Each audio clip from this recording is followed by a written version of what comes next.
Bharatiya Janata party ने एक श्रृंखला शुरू की है library Nanaji Deshmukh library and documentation department के माध्यम से।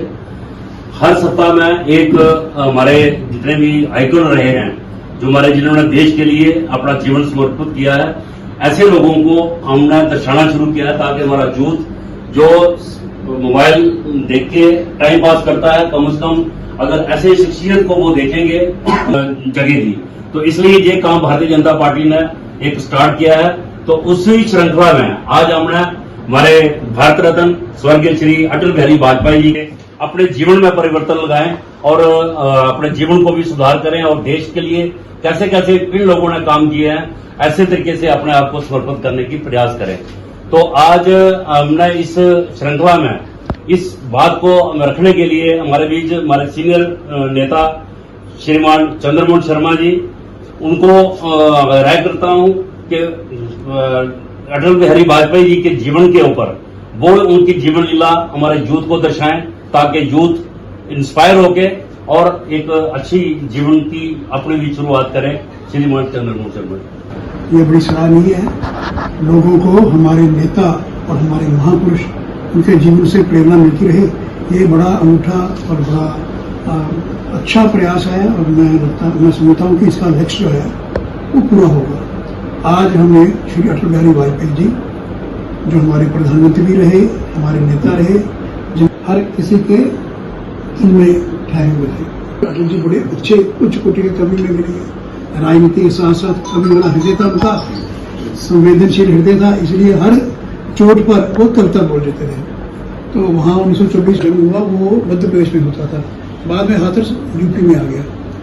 अटल बिहारी वाजपेयी जी ने अपना छात्र नेता के नाते अपना जीवन शुरू किया। पहले स्कूल में गए, पिताजी उनके मास्टर थे कृष्णलाल जी, श्री कृष्णलाल वाजपेयी जी। तो मास्टरों की उस समय में कितनी आमदनी होती थी, अंग्रेजों के समय बहुत कम वेतन मिलता था, परंतु दादाजी उनके पंडिताई का काम करते थे, अच्छे विद्वान थे, तो घर का गुजारा चलता था, लेकिन खाली गुजारा ही चलता था। ऐसे अभाव में पले हुए अटल जी, उन्होंने स्कूल शिक्षा ली अपने गांव में, उसके बाद वो ग्वालियर पढ़ने के लिए आए, करते करते वो एमए कर गए। और इस दौरान जब वो पढ़ रहे थे, छात्र नेता के रूप में उनकी जो छवि है उभरी, बड़े अच्छे वक्ता थे, दूर दूर से लोग उनको सुनने आते थे।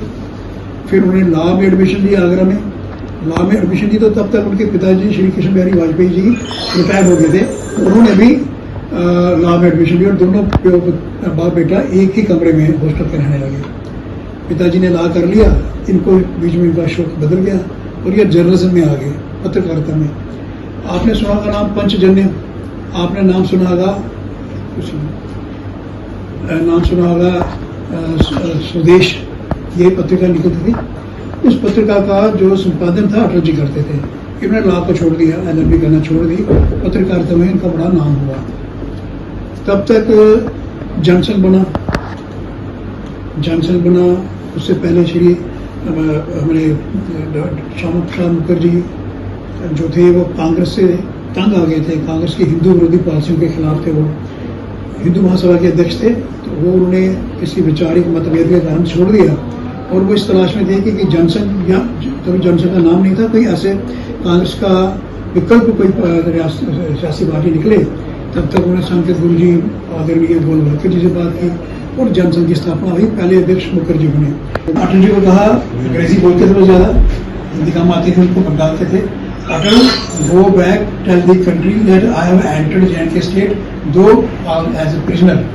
उसके बाद अटल जी के लिए मंत्र बन गया ये, पूरे देश में घूम घूम के उन्होंने वो संदेश जो जॉनसन का था उसमें वो घर घर पहुँचाया। वो तड़प जो थी जो डॉक्टर मुखर्जी के माइंड में थी और इनका जो बिगिनिंग का समय था वो मतलब आपके सामने रखना चाहता। तो मथुरा में जमाना जब्त हो गई, लखनऊ में हार गए, लेकिन बलरामपुर में जीत गए, तो पार्लियामेंट में पहुंच गए। अब इनका अभिव्यक्ति जो इनका बोलने का तरीका था वो इतना प्रभावशाली था कि लोकसभा के लोग हैरान हो गए कि यंग लड़का ये आया है और इतना अच्छा बोलता है। तो उन्हीं दिनों पंडित जवाहरलाल नेहरू ने अटल जी को कहा था कि जिस प्रकार से तुम विषय रखते हो, जितनी गहराई से अध्ययन करते हो, जितना तुम्हें ज्ञान है, तुम देश के एक बार प्रधानमंत्री जरूर बनोगे। ये बहुत बार आपने भी सुना होगा, हमारे दस्तावेज में भी आया है। तो अटल जी वहाँ से फिर राजनीति में चलने लगे। इतना आसान नहीं था राजनीति करना, जीत भी नहीं होती थी हमारे पास। पार्टी के अंदर। इतनी कठिनाई से चलते फिर ये अटल जी 2 बार फिर दोबारा लोकसभा सदस्य बने, अडवाणी जी राज्यसभा में आए, और तब तक देश में 74 में मैं उनकी जीवनी शॉर्ट कर रहा हूँ, पर मैं उनकी अचीवमेंट के ऊपर भी आऊँगा और जम्मू के साथ का जो लगाव था उसके बारे में 5 मिनट बात करूँगा। तो जब आपातकाल लगा तो अटल जी ने बहुत सी कविताएं लिखी थी, लेकिन आपातकाल लगा, इमरजेंसी लगी तो बड़े बड़े देश के नेता जेलों में बंद कर दिए गए। अटल बिहारी वाजपेयी जी भी थे, जयप्रकाश नारायण जी थे, अडवाणी जी थे, सुंदर सिंह भंडारी, बहुत से लोग, और वो सोशलिस्ट पार्टी के नेता भी थे। कांग्रेस के जो लोग इंदिरा गांधी के खिलाफ थे, यंग टर्क्स बोलते थे, उन्होंने ऑर्गेनाइजेशन नाम रखा था कांग्रेस फॉर डेमोक्रेसी, वो लोग भी जेलों में गए, चंद्रशेखर वगैरह। तो जेलों में रहने के दौरान अटल जी ने बहुत सी कविताएं लिखी और इमरजेंसी पर बहुत कुछ लिखा। मैंने उन कविताओं का खुद डोगरी में अनुवाद किया, उनकी कविताओं का। मैं आपको किताब ला नहीं सका, मैं आपको बताता, तो अनुवाद किया। अटल जी की जो कविताएं थी, हमारे जो पार्टी के कार्यकर्ता थे बहुत दूर तक उनकी प्रेरणा स्रोत बने रहे। आगे फिर अटल जी इमरजेंसी के बाद जनता पार्टी बनी। जनता पार्टी 4-5 संस्थाओं से मिलकर बनी हुई थी। वहाँ एक सोशलिस्ट ग्रुप था जिनके बारे में पता नहीं, वो कर्म नियंत्रण वाणी स्वतंत्रण, बोलो जो बड़ी काम कुछ नहीं करो। हमारा था वाणी नियंत्रण, तो कर्म हमें करना है, मुंह से ज़्यादा नहीं बोलना। हमारा उनसे टकराव शुरू हो गया। वो कहने लगे कि जनसंघ के लोग संघ से अपना रिश्ता तोड़ दें, तो हम तोड़ नहीं सकते थे। मैं भी सक्रिय था उसमें। तो उसके बाद क्या कि अटल जी ने घोषणा की कि हम नई पार्टी बनाएंगे, भारतीय जनता पार्टी। अब हम जम्मू के लोग बैठे हैं, तो मैं आपको एक बात कहना चाहूँगा कि भारतीय जनता पार्टी बनी, उसकी पहली जीत जम्मू में हुई। जम्मू म्यूनसिपल काउंसिल का इलेक्शन हुआ था, जब हमारे कैंडिडेट फार्म भरे थे तो जनता पार्टी के सिंबल भरे थे। इसी दौरान भारतीय जनता पार्टी बन गई। तो इन सब कैंडिडेशन डिक्लेयर करा दिए कि हम बीजेपी में है। कमल का हो तुम्हारे बाद में बिलाल शाह।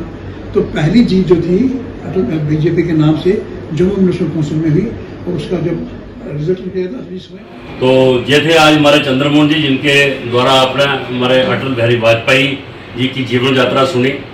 और अगले हफ्ते इनकी जो जीवन यात्रा थी, एक बचपन में जब इनका जन्म हुआ तो उस वक्त इनका दादाजी ने जब इनका वो टेवा देखा तो कहा कि इन्हें राजयोग है, और इनको तभी से स्ट्रगल होना शुरू हो गई, क्योंकि लोग बर्दाश्त नहीं करते थे ब्रिटिश राज वाले, और इन्होंने खूब इनको मतलब कि परेशान किया बचपन से लेके, लेकिन उसके बावजूद ये प्रधानमंत्री तक पहुंचे। तो हमें ये प्रेरणा लेनी चाहिए ऐसी शख्सियत से, ताकि हमारे रास्ते में भी जितने कांटे आए उनको हम उस रास्ते से हम निकलते जाएं, और आगे इन्हीं की तरह आगे हम देश में तरक्की करें, बढ़ें और देश की सेवा करें। और अगले हफ्ते फिर किसी शख्सियत का किसी नेता द्वारा आपको उनकी जीवन का दर्शन कराएंगे। आज जहां की श्रृंखला खत्म होती है, और आप जुड़े रहिए और अगले हफ्ते फिर आपसे मुलाकात करेंगे।